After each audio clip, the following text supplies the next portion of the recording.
What is up, YouTube? Leo Day, or Yuli_30 here. Another episode of this, what's probably going to be a somewhat long series. Here I am in my garage with a whole bunch of parts behind me, which I will be going through. But I have probably 90% of the stuff that I would need to swap Yuli. Special thanks to Dave Penna, Andrew Kersey, and my boy Andrew Skurlock for helping me gather all of this stuff, and everyone else that has helped me along the way, and many more people to come. But it's official.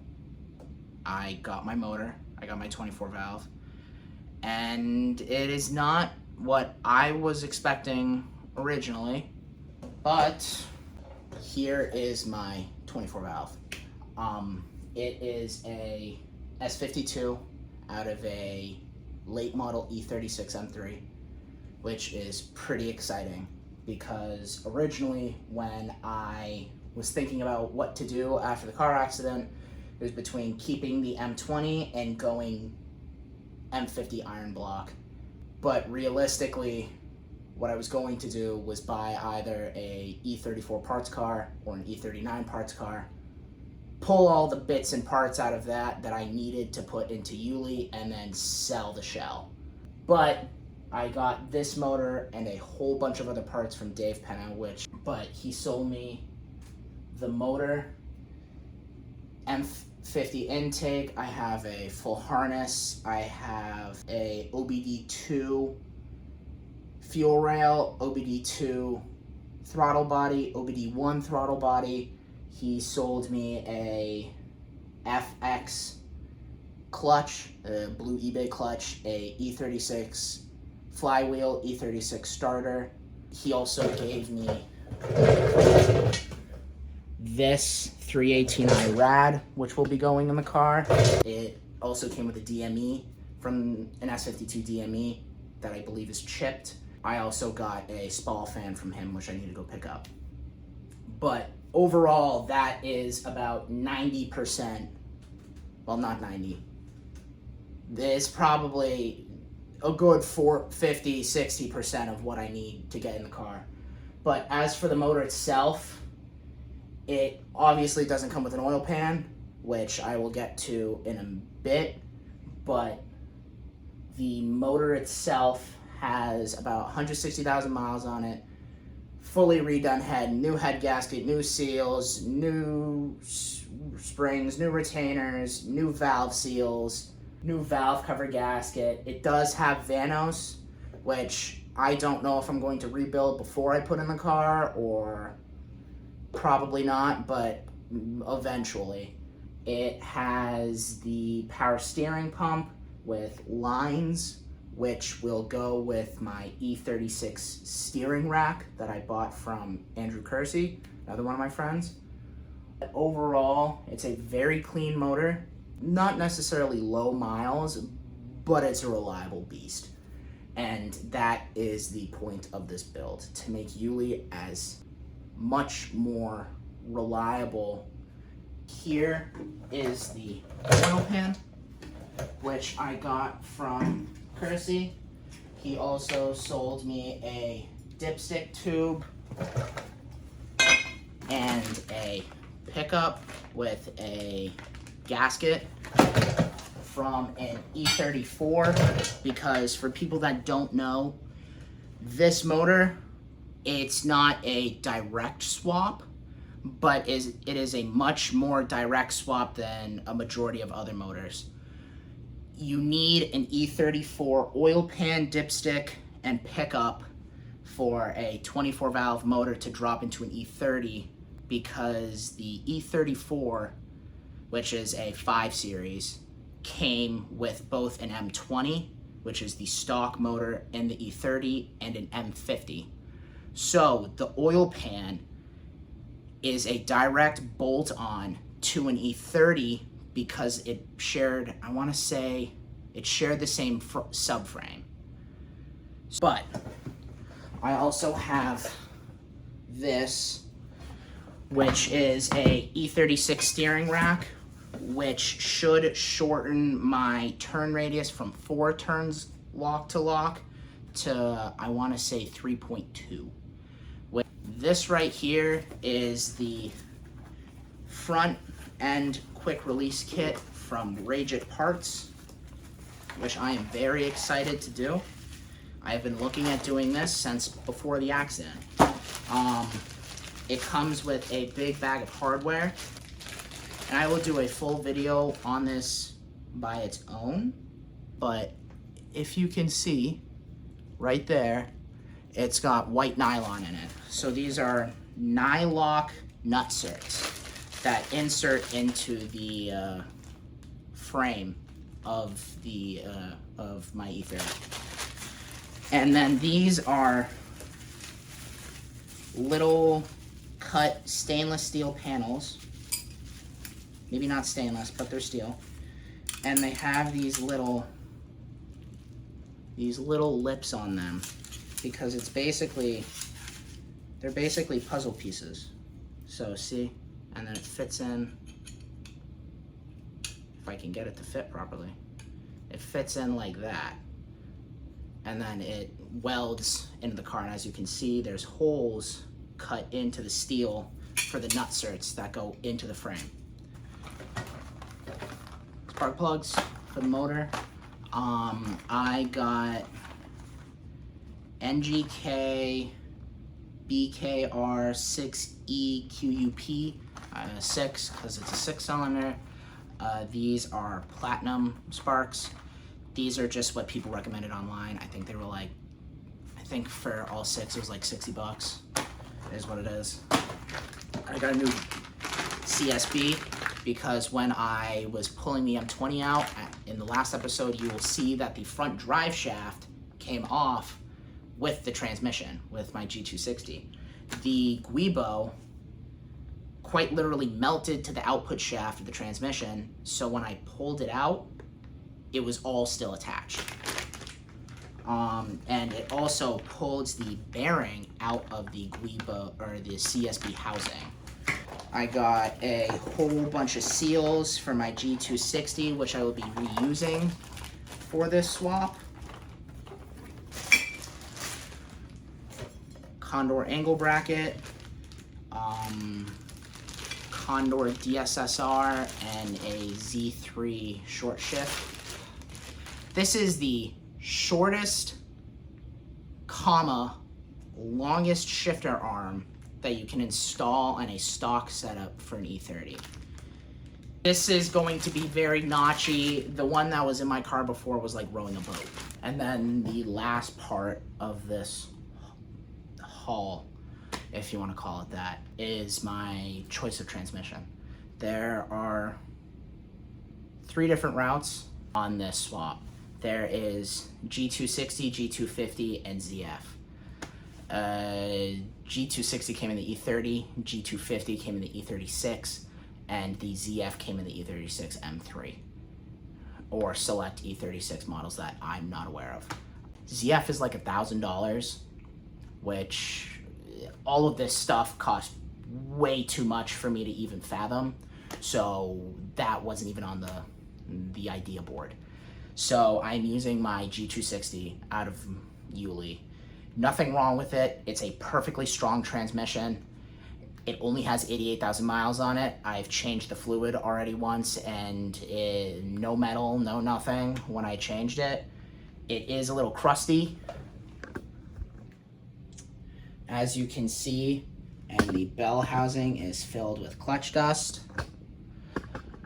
But overall, it's not a bad transmission. It just needs new seals and all of that jazz.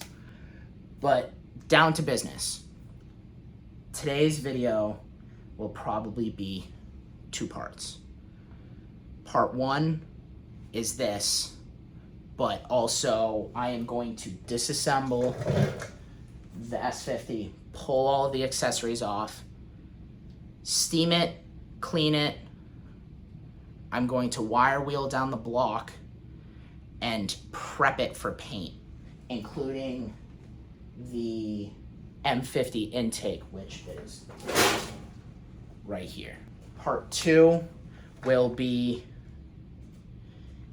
I will have a paint stripper to strip the paint off of the steering rack and the oil pan, and I will paint everything. That will be part 2. I haven't really had to paint stuff before, so I took the liberty to practice, and it is humid as hell outside, so if the paint on this is bubbly, I don't want to hear about it. But these are the S52 motor arms that came off of the engine. Right here you can see the bubbles and ripples and all of that. It is what it is. No one's going to see it except me and anyone that watches this video.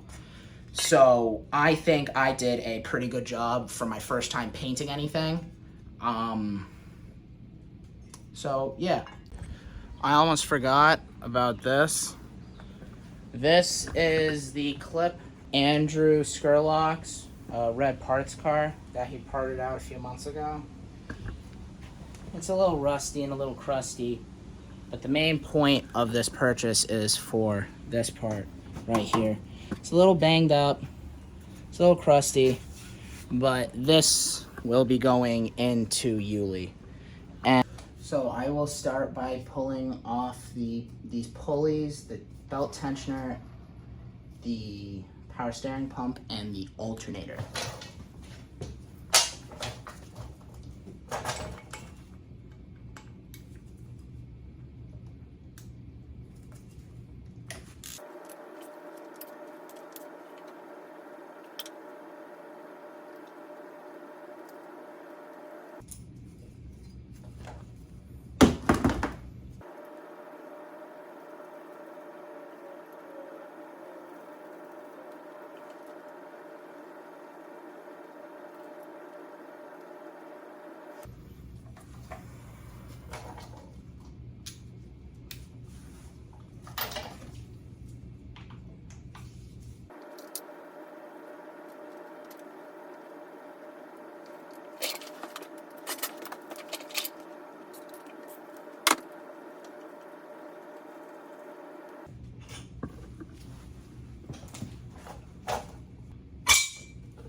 So here's the water pump.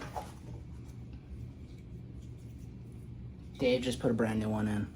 I'm just taking out so that I can clean everything around it. What I'll probably end up doing is, because these are aluminum covers, all I will do is just steam them and wipe them. But as for the block, that will get painted.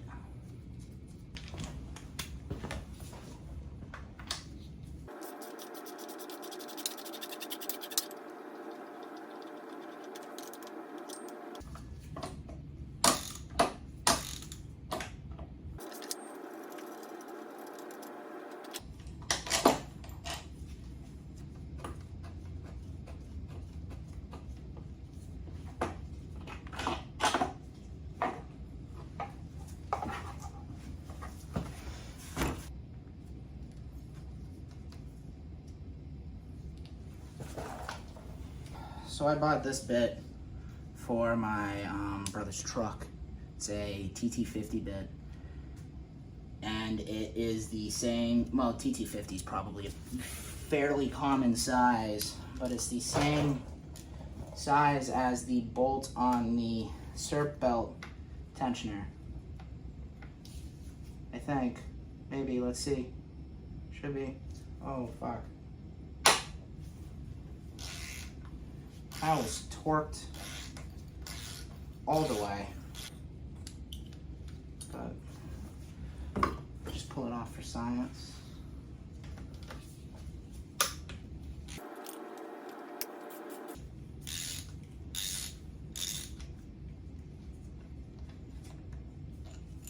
So there comes that, and then we need a wrench.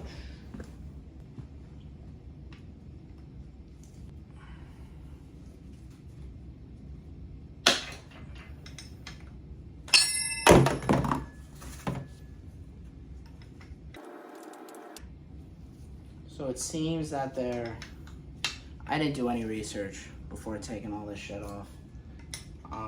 There seems to be instead of a pin with spring type of tensioner that I am used to, there is it's like a hydraulic piston type tensioner.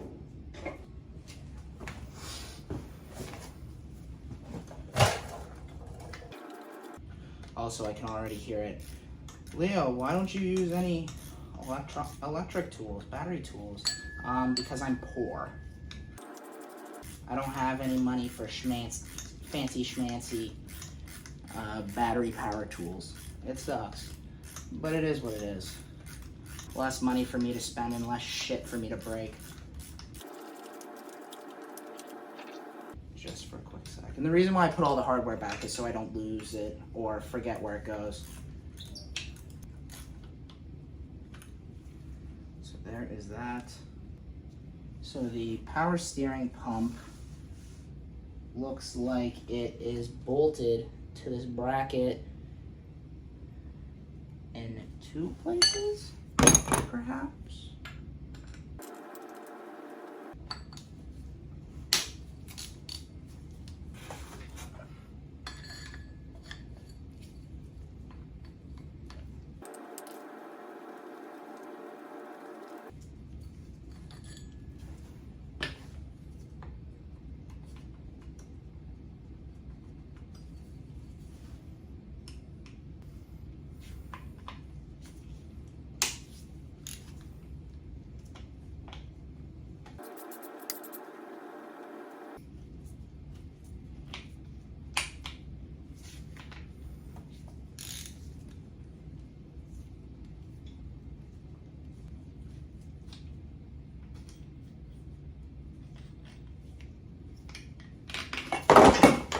Fuck.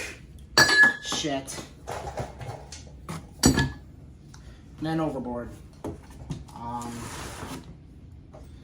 Fuck.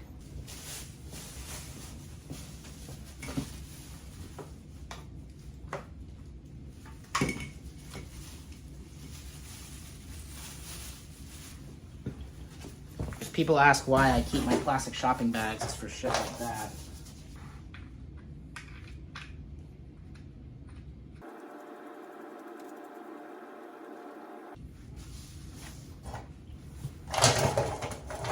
Next thing I'm going to take off is this.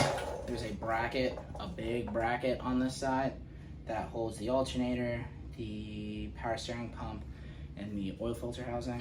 I will probably need to buy a new gasket for this, but it is honestly worth it just so that my car and the engine can be very, very, very clean.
So I'm now realizing that this video is going to be way too long or this series where it's painting, cleaning, or disassembling, prepping / cleaning, and then painting. So I will probably end up doing 3 episodes, or at least 2, where disassembly is one and then cleaning is the other. I will number them, and I'm probably going to film the cleaning part today if time allows me. So I will link part 3 and part 4 in the description, and if you don't want to watch me cleaning the parts and just painting them, then go ahead, that's all up to you. But as for this here, this side of the block has been disassembled. I need to pull these pulleys off and the thermostat housing, and then that should be it.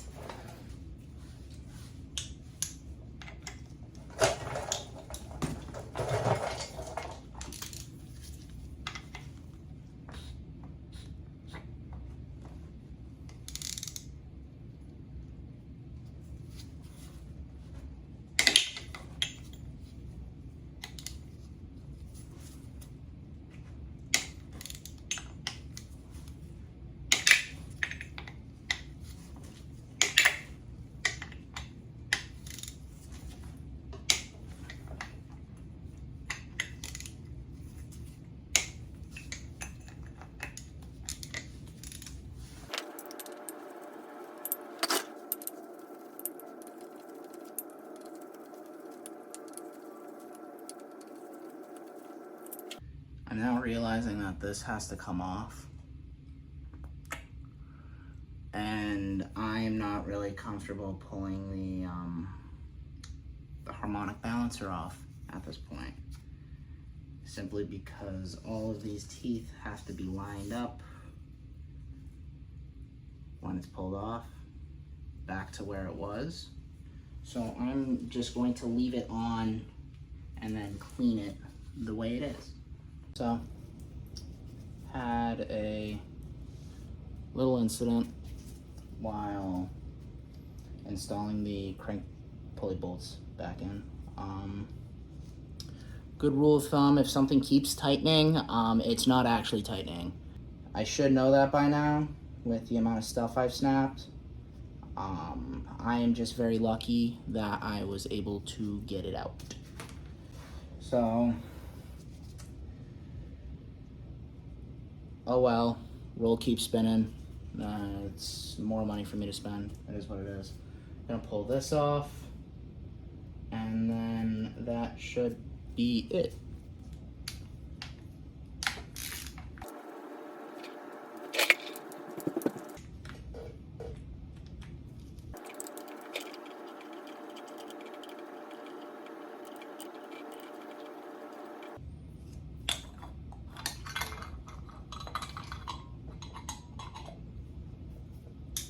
There's that. I will probably test this thermostat to see if it works. And I've had my eyes on the Race German quick bleed thermostat. All it is it's got a longer, the upper rad hose section, it's just got a longer tube and a quick bleed nut on it, so that I don't have to jack the front of the car up to get the integrated coolant reservoir as the highest point. This will be the highest point, so it'll make bleeding the entire thing much easier. And voila. Disassembly of the long block and the accessories. I am going to clean up now and prep all of the stuff I removed to get steamed and ready to be cleaned, and wire wheel the engine block down. If you enjoy this type of content, like, subscribe, leave a comment, and I will catch you in the next video. Peace.